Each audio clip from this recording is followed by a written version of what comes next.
ہندوستان میں 7 لاکھ سے زیادہ دلتس انوالوڈ ہیں. ان کے روزی روٹی کا ذریعہ مینول اسکیونجنگ ہے. ان کو اس حالت سے باہر لانا ہماری ذمہ داری ہے. اس کے لیے ذمہ دار چاہے وہاں تک ان کو پہنچانے میں کس کی ذمہ داری ہے یہ بحث چھوڑیے. ہماری ذمہ داری ہم نے کیا کیا ہے ان کو اس حالت سے باہر نکالنے کے لیے. اس کے لیے ہم عند اللہ بھی اور عند الناس بھی جواب دہ ہیں.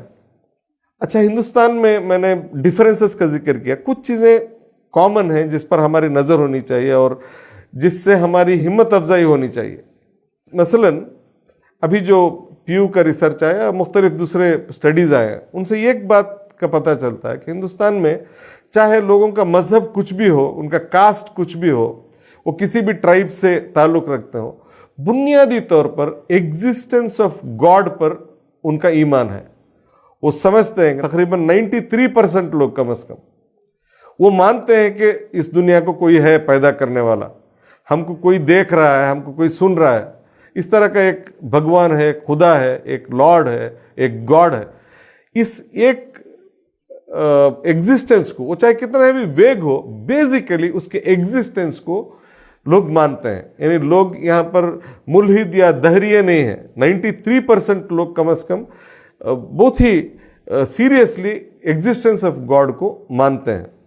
یہ ہمارے لیے میرے خیال سے ایک خوشائند چیز ہے جہاں سے سفر کا آغاز ہو سکتا ہے. یہ اور بات ہے کہ عام جو ہندوستانی ہیں وہ گاڈ کو بہت زیادہ سیریسلی نہیں لیتے. جس طرح سیمیٹک ریلیجنس میں یا پھر اپر کاسٹ میں جو خدا کو سیریسلی لیا جاتا ہے، اتنا سیریسلی ہندوستان کے عوام، خصوصاً لوور کاسٹ کے عوام جو ہے خدا کی اینٹیٹی کو اتنا سیریسلی نہیں لیتے. خدا کون ہے، کہاں ہے، کیا ہے، اس کے صفات کیا ہیں، اس طرح کے موضوعات پر ان کے درمیان مباحث بہت کم ہوتے ہیں. کچھ ریچولز ہیں جس کو وہ پریکٹس کرتے ہیں، ورنہ خدا کو بطور موضوع، بطور مضمون وہ اس پر بحث نہیں کرتے عام طور پر.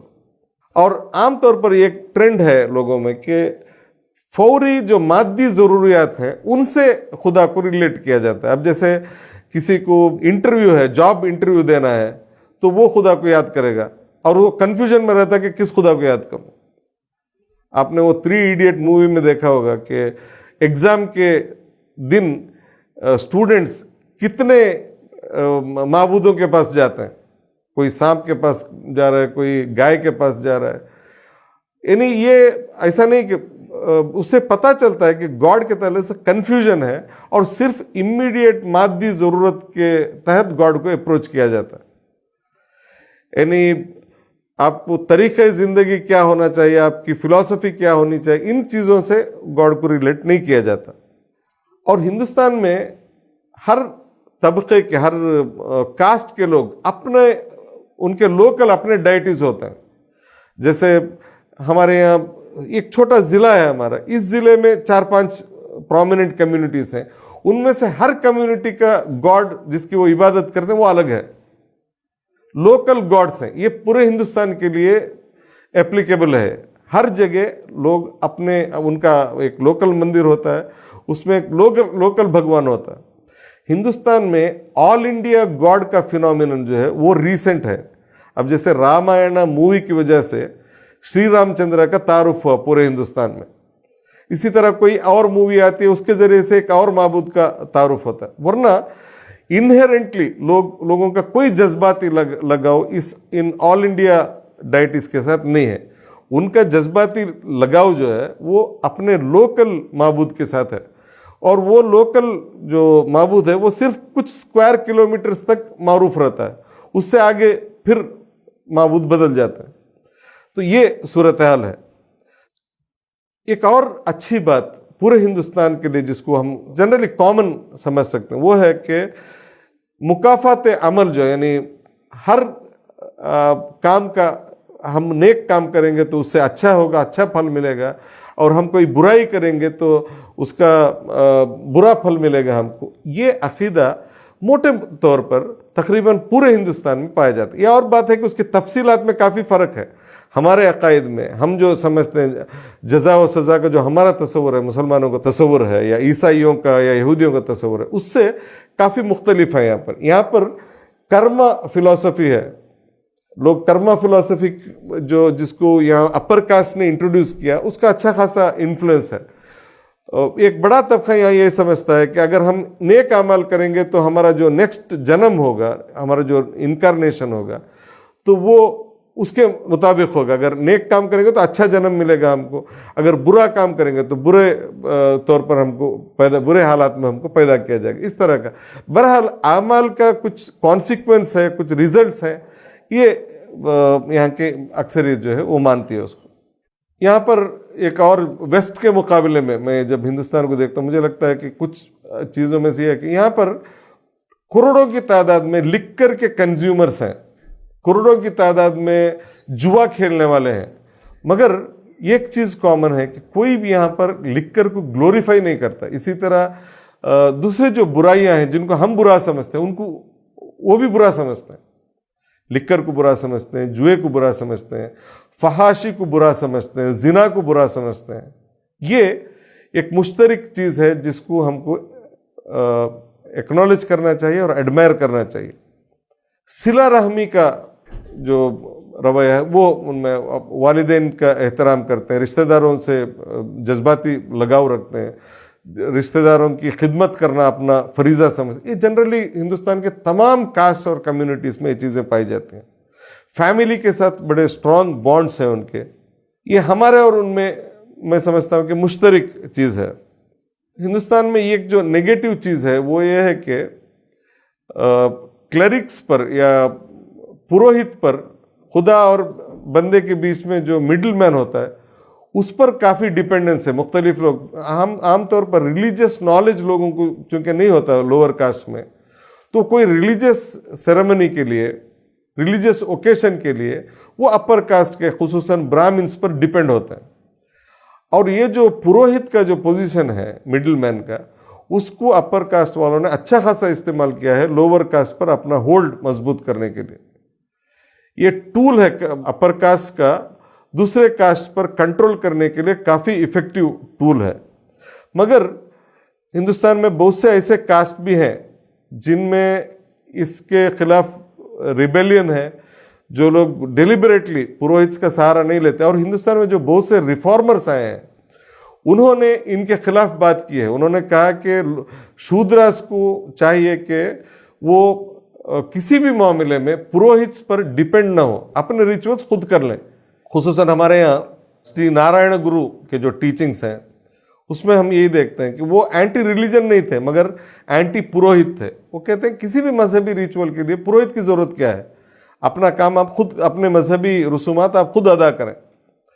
اور آپ جس ہندوستان کے کسی بھی علاقے میں جائیے، وہاں نہ صرف یہ کہ ان کا ایک لوکل ڈائٹی ہوتا ہے، لوکل معبود ہوتا ہے، بلکہ اس معبود کے اطراف کچھ بڑے انٹرسٹنگ سٹوریز ہوتے ہیں.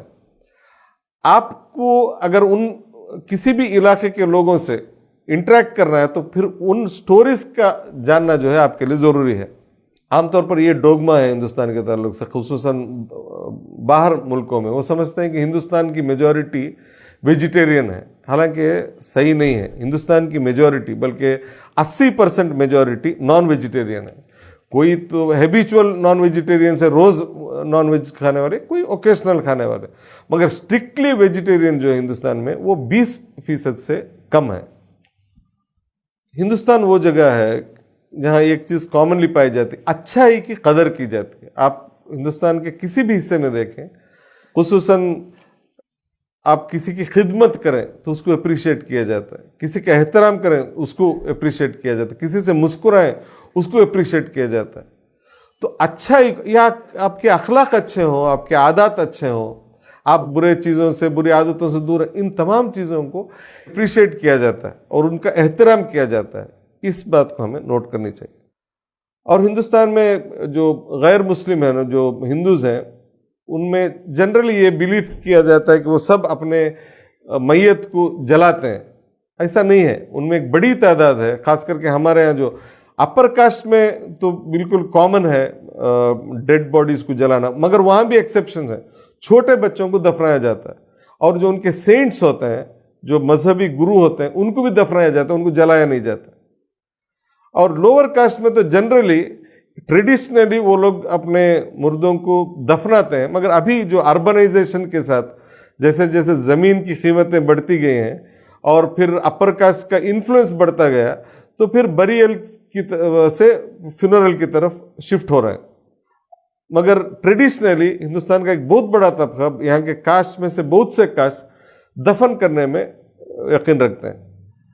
ایک اور دلچسپ بات یہ ہے کہ مسلمان جو پردے کے قائل ہیں، تو ایک کامن چیز یہ دیکھتے ہیں کہ ہندوستان کے بہت سے سوسائٹیز میں بڑی تعداد میں، خصوصاً رورل انڈیا میں بڑی تعداد میں عورتیں پردے کا اہتمام کرتی ہیں۔ ابھی ریسنٹلی ایک سروے آیا جس میں کہا گیا ہے کہ رورل یو پی میں 91% عورتیں گھونگھٹ پہنتی ہیں اور اپنی صورت جو ہے پرائے مرد کے سامنے نہیں دکھاتے، بلکہ خود اپنے فیملیز کے قریبی رشتہ داروں کے سامنے اپنا منہ نہیں دکھاتے۔ اس طرح کے رسومات ہیں۔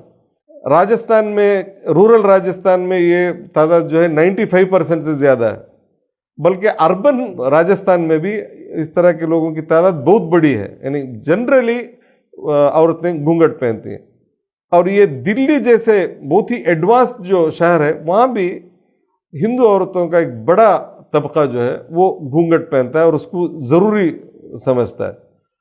تو ہم ہندوستان کے بارے میں بات کریں تو ہندوستان میں جو ڈائیورسٹی ہے اس کے تعلق سے کچھ اور باتیں عرض کر کے میں اپنی بات ختم کرتا ہوں۔